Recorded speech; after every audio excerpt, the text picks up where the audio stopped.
कुपवाडमधील प्रकाशनगर इथं युवकाचा दगडाने ठेचून खून, छेडछाडीच्या कारणातून खून झाल्याची शक्यता। कुपवाडमध्ये प्रकाशनगर इथं राहुल सूर्यवंशी वय 38 याचा रॉडने मारून आणि दगडाने ठेचून खून करण्यात आला।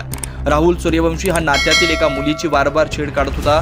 त्याला वारंवार समजावून सांगून सुद्धा तो ऐकत नसून छेडछाड करत असल्यामुळे संताप झालेल्या नातेवाईकाने राहुलला मारहाण केली, यात त्याचा मृत्यू झाला अशी माहिती प्राथमिक तपासात समोर आली आहे। कुपवाड MIDC पोलिसांनी तात्काळ संशयित आरोपी सौरभ सावंत वय 22 याला ताब्यात घेतलाय। पुढील तपास MIDC पोलीस स्टेशन करतात। हे मागील 25-30 वर्षापासून प्रकाशनगर कुपवाड या ठिकाणी राहण्यास होते। त्यांच्यासोबत त्यांची पत्नी, 2 मुलं आणि त्यांचा भाचा राहुल सूर्यवंशी हा सुद्धा राहण्यास होता। मागील 8-10 दिवसापासून राहुल सूर्यवंशी वय 38 हा नात्यातीलच एका मुलीसोबत छेडछाड वगैरे प्रकार करत होता।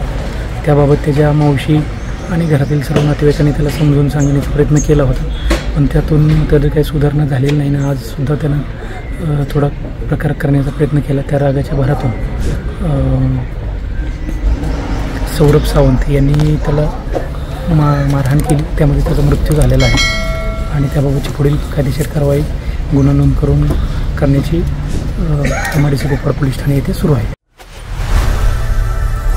लोकनायक न्यूज।